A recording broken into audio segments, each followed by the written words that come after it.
Hey, what's up? It's Jim, and today I'm going to talk about Tom and Jerry. I've read that the director of this film, Tim Story, really likes Tom and Jerry. And that's most likely true, but this movie itself does not actually like Tom and Jerry at all. This is your typical family-friendly cartoon characters in a real-life scenario kind of a movie. Now, it does have different takes on those sort of things, and it does have some interesting ideas in it, not very many, but it does have some. I don't think this film wants to be the Tom and Jerry movie. It wants to be a live-action, family-friendly film with cartoon characters in it. It does not really want to be a Tom and Jerry movie. What I mean by that is Tom and Jerry, chase each other and stuff. Duh, you know that. But Tom and Jerry has a very visual language to it. If you've seen any Tom and Jerry shorts, or if you've seen the new special shorts that just came out from HBO Max, you see them get into various gags with it. Like they're in a sushi restaurant, they're building a cat house together, they find various gags in that are funny, but very slapstick, very violent, and things like that. There isn't really much of that, if any of that, in this movie, and if it is, it's not very good at all. The thing you like about Tom and Jerry is how visually it pops. And I do think you could do that. I mostly don't think you should really be making Tom and Jerry into a feature. I know they've tried with Looney Tunes several times. I think they've been a little more successful because they've been able to play within that world. But with Tom and Jerry, it doesn't really work as well. Most likely also because they're not picking directors who that would work with. Tim Story, who directed the Fantastic Four, the 2000s ones, and then did a lot of the rise of Kevin Hart, basically, with Ride Along 1 and 2, and Think Like a Man, and Think Like a Man 2, and even Barbershop, which I think is kind of the big thing that broke him out. He's not the kind of director that would be good at something like this. He's good at, I don't really like him that much as a director in general, but he's a perfect normal kind of studio director to pick for the kind of movie that this is. But the kind of movie that this is not the kind of movie that Tom and Jerry should have ever been in. Tom and Jerry movie should have been directed by someone like Stephen Chow and Edgar Wright. I think Edgar Wright has better taste, and I think Stephen Chow does too. But if for someone who visually knows how to get those things to pop. There's been a lot of talk of how much this doesn't work, and obviously the human element, which is another but of this test footage that came out when they used Tom and Jerry and put them in La La Land. And why does that work so much better? Is it because La La Land's a better movie than this? I mean, that's true, I guess. I think it's also because visually you need that bright color. If you look at Emma Stone's dress in that footage, if you look at the background, there's color in it, like a classic Hollywood thing, much like how Anchors Away worked. I think they're in an Esther Williams movie. There are other live action attempts. And why even Roger Rabbit works is because you need that kind of Technicolor style to work with animation, because color represents things in animation. You can't put it into the muted live action world, particularly with this 3D modeling to look like animation thing, which looked impressive, but I didn't like it all.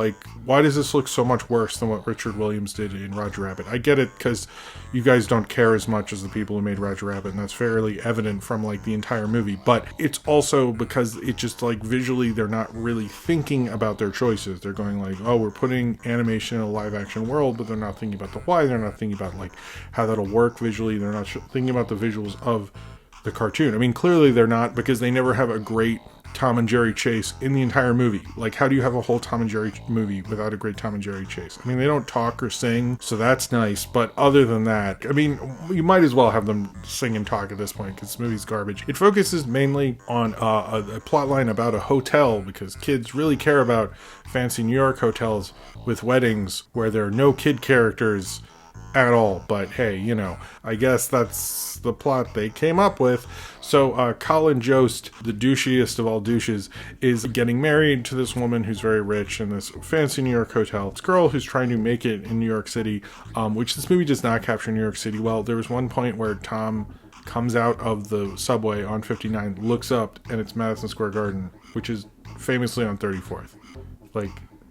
Are you fucking shitting me? That's you You really just did that? Like, that's not even, like, you couldn't, whatever. Anytime this movie has to talk about locations in New York, I'm just like, what did you just describe? Like, that's not real. Like, have you never been there? Does Tim Story not know what New York is? Like, is he that LA? It's disregard for, like, wanting to be in New York while also not capturing the city whatsoever is, like, kind of shows you, like, it can't even care about capturing New York. It's a New York movie with Tom and Jerry, and I think the only thing it cares about is getting a family-friendly Chloe Grace Moretz movie working. Congrats. But she's trying to make it in the city. She fakes her resume and ends up being a part of this hotel and helping with the biggest wedding of the century, which is like not a thing people care about. I'm assuming in the 30s and 40s people did, because that's what old Hollywood movies tell me, and they're never wrong. She does do this like broad thing, and I can tell she like actually apparently like had a whole theory about how she was going to play this thing and stuff. She's basically doing what adults do in kids movies, and it's not very good. And I can tell she's really like playing to the rafters, and Michael Pena as well. And I do think they're talented actors, and I think they at least tried something. It didn't look like anyone actually phoned it in. Sometimes a movie's worth phoning it in for, and that was this one. This is really not good. It is not good in the slightest. It does not capture Tom and Jerry, and it is not really a good kids movie. I was actually going to watch this with my daughter, and she chose not to, basically.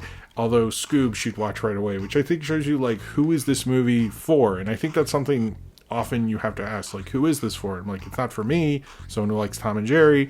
It's not for my daughter, who's an actual child at the time of this film's release, which you'd think would be the target demographic. This movie is for nobody, because it's accomplishing nothing other than doing this corporate goal of let's have a family-friendly movie with Tom and Jerry, but doesn't want to capture Tom and Jerry. Sure, have Tom and Jerry with a live-action background. That sounds like some Fleischer Brothers shit that I would absolutely love. And I know the Fleischer Brothers didn't do Tom and Jerry, but mixing those animation styles sounds very enticing to me. And like that would be cool, but you never do that.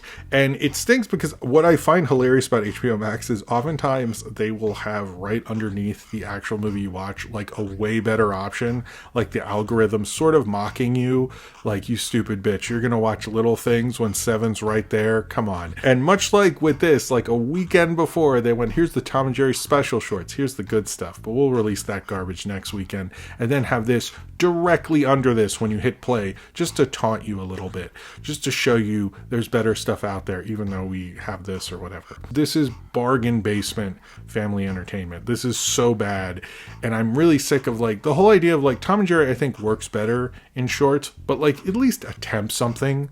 Like, at least try, which you didn't. I get, like, Tom and Jerry, I don't believe were in Roger Rabbit, unless they're, like, in the group scene or something, whatever. And getting them live action, that sounds like a cool idea. That could be a cool short idea, but, like, understand how you're using those visuals. And there's nothing in this film that's better than seeing, you know, Jerry dance with Gene Kelly all those years ago. There's nothing that makes this pop out. There's nothing that makes this anywhere enticing, really. It's just sort of like, oh, they made another shitty Tom and Jerry movie. I mean, what's different than all those, like, direct-to-video ones I didn't see? And now, you know, we have this one with movie stars, and they can't really accomplish much of anything. It's just, like, a really stupid wedding plotline that references things. Like, there's a whole thing about her dad. Like, nothing came of that. And also, this movie is way too long. It's, like, an hour 45 or something. Like, no one, like, this is a 70-80 minutes tops. Like tap out at that point. Once you get to the 1:30 mark, you should have been cutting stuff down. And all of the human parts, like, the idea of any of that making any sense really didn't matter to me, because it really was not interesting or well portrayed or well written whatsoever, and it wasn't saying much about the plot or the movie. It was just sort of just like it was so basic, and I expect that from Tim Story, because he's not really a great storyteller. I don't think I've ever really liked much of his filmography, to be honest with you. It was interesting, like, the idea of, like, every animal in this film is animated, most likely because that's easier than dealing with PETA or something, but, like, that was an interesting logic to the entire movie. And also, like, starting with pigeons doing A Tribe Called Quest was not something I thought I wanted, and was like, what the hell is this movie? I'd much rather not deal with this film ever again in my entire life. I think this is a really bad film. I think it is probably a real blight on the legacy of Tom and Jerry. I'm glad that they sort of like made sure like we didn't advance it too far back with those special shorts that just came out on HBO Max. Those are absolutely perfect. My only odd thing about this film is like, why was there Acme? There was an Acme chainsaw ad, and then they showed the Acme chainsaw. Are Tom and Jerry going to become Looney Tunes? I mean, I don't think that'd be an awful idea, to be honest with you. It wouldn't be too bad, really, but like, why have that in there? Was there a purpose? Did people who made this film not understand that they're not part of Looney Tunes and Acme is not part of their world? I don't know. They've been under the same corporate umbrella forever. I'm a little confused why there isn't like a crossover, or why they're not all together anyway, but whatever. This was not a good movie. It is a blight on the legacy of Tom and Jerry, and I'm glad those shorts came out because it can sort of right the wrongs everything that this did. I hope they make more of those shorts, but I hope they never make another movie like this ever again. So if you have seen Tom and Jerry and you would like to talk about it, then comment below in the comments and subscribe if you would like to.